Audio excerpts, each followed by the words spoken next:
دیکھیں اللہ کا دیا ہوا غم وہ بھی کسی وجہ سے آیا ہے جی ہاں، وہ اللہ کے قریب کرنے آیا ہے. بالکل ایسے ہی. وہ کوئی انسان دور نہیں کر سکتا. ہم کیا کرتے ہیں؟ ہم لوگوں کے سامنے چلے جاتے ہیں. پتہ ہے میرے ساتھ یہ ہو رہا ہے، مخلوق کا گلہ خالق سے، خالق کا گلہ مخلوق سے، اور پھر وہ نگیٹیوٹی بڑھتی ہے اور وہ جسمانی شکل اختیار کرتی ہے. تو بس بہترین حل یہی ہے کہ رہنا ہے ہر حال میں راضی، اللہ سنگے جیون بازی. کیا بات. تو بس یہی فارمولہ ہے. اور غم، انگزائٹی، ڈپریشن یہ ساتھ ساتھ چلتے ہیں بعض اوقات نا.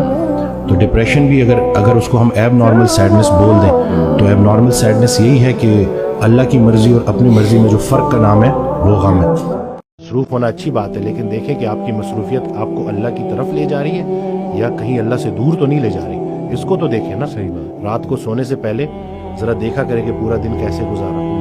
نمازوں کا چیک دیکھا کریں کہ پوری پڑھی، اسی طرح سے لوگوں کے ساتھ کیا رویہ رہا.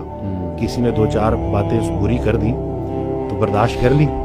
یہ بھی ضروری ہے کہ یہ جو ہے شعور کے بھی نا ڈفرینٹ سٹیپس ہیں کہ پہلے ایک دوسرے کی بات خاموشی سے سننا، پھر دوسرے کی بات خاموشی سے بری بات کو برداشت کرنا، اور پھر تیسرا سٹیپ ہے کہ حسن سلوک کرنا. ایک مسلمان کا دوسرے مسلمان سے جو حسن سلوک ہے نا وہ سب سے بڑی تبلیغ ہے. اور یہ تو میں نے دیکھا ہے، اپنی آنکھوں سے دیکھا ہے کہ جب آپ کسی سے اچھی طرح سے برتاؤ کرتے ہیں، سلام میں پہل کرتے ہیں، مسکرا کے ملتے ہیں، تو آہستہ آہستہ وہ رنجشیں ختم ہو جاتی ہیں. دیکھیں وہ انسان جو سکون ڈھونڈنا چاہ رہا ہے، جو بے سکونہ ہوا ہے، تو سکون ڈھونڈنے سے نہیں ملتا، دینے سے ملتا ہے.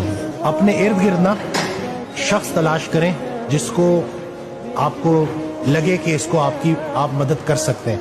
جیسے ہی آپ اس بھوکے کے پیٹ میں روٹی اللہ کے حکم سے پہنچا دیں گے، سکون ملنا شروع ہو جائے گا. یہ جو پریشانیاں آتی ہیں نا، یہ ایک اور سبق بھی سکھاتی ہیں کہ میری پریشانی سے زیادہ بڑی دوسرے کی پریشانی ہے.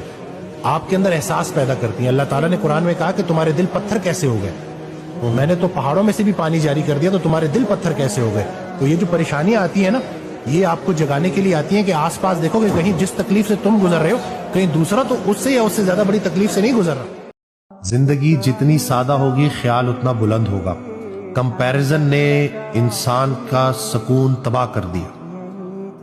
ہم کمپیریزن کرتے رہتے ہیں. رسول اللہ صلی اللہ علیہ وسلم نے ایک کمپیریزن کا بولا تھا کہ جب بھی دیکھو اپنے سے نیچے کو دیکھو. ہم کمپیریزن کر رہے ہوتے ہیں کہ بھائی میرے پاس وہ کیوں نہیں ہے جو اس کے پاس ہے، یعنی کہ اللہ کی تقسیم پہ گلہ کر رہے ہوتے ہیں ہم. حضرت واصف علی واصف رحمۃ اللہ کا بڑا پیارا جملہ ہے کہ جب کوئی ایک نعمت کمزور پڑ جائے تو باقی نعمتوں کا شکر ادا کرنا شروع کر دو.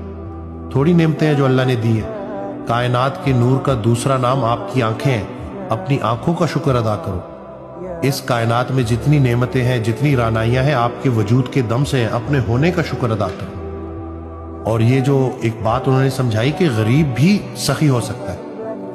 وہ غریب سخی ہے جس کی امیر کے مال پر نظر نہیں ہے. ہمارا آج کا جو امیر ہے وہ بزدل ہے، غریب جو ہے وہ بد دل ہے. یعنی کہ امیر جو ہے نا